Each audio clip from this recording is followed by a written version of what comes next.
Good morning সবাইকে।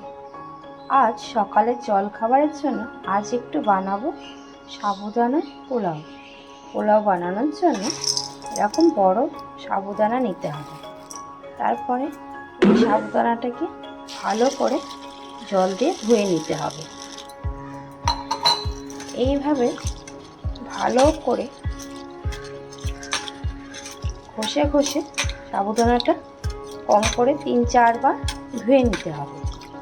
ধুয়ে এরকম সাদা জলটা যাতে পরিষ্কার হয়ে যায়, স্বচ্ছ আসে, তখন একে ধুয়ে পরিষ্কার করে নিতে হবে। সাবুটা ভালো করে ধোয়া হয়ে গেছে। এবার এটাতে অল্প জল দেব।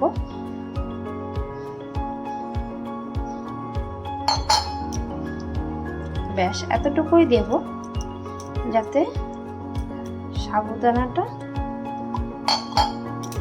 জলটা যেন এই পরিমাণেই থাকে, সাবুর ওপরে যেন না ওঠে।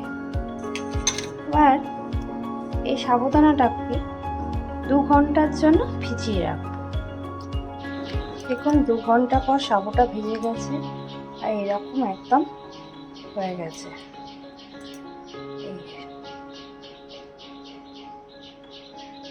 একদম ভিজে গেছে। এবার আমি রান্নাটা শুরু করব। কড়াই সাদা তেল দিয়ে দিয়েছি, তেলটা গরম হয়ে গেছে। এবার দিয়ে দেবো কোচানো আলু।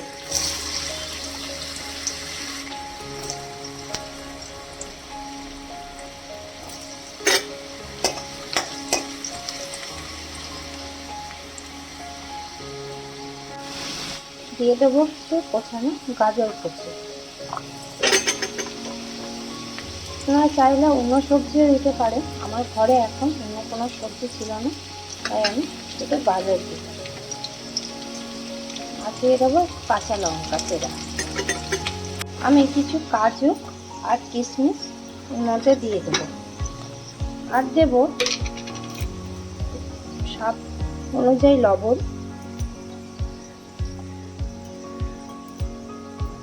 ব্যাস।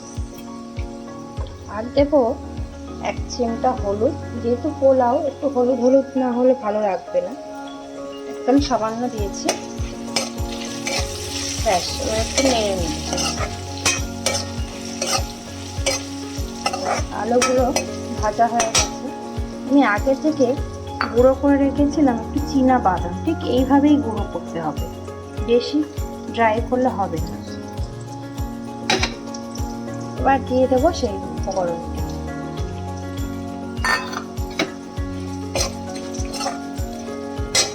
আর দেব পোলাও, যেহেতু একটু মিষ্টি মিষ্টি হবে। এবার দেব কিছুটা চিনি। ব্যাস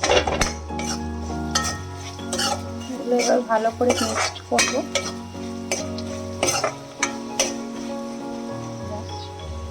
হয়ে গেছে। এবার এই সাবুগুলো এর মধ্যে দিয়ে দেবো। দিয়ে এবার ভালো করে মিক্স করবো।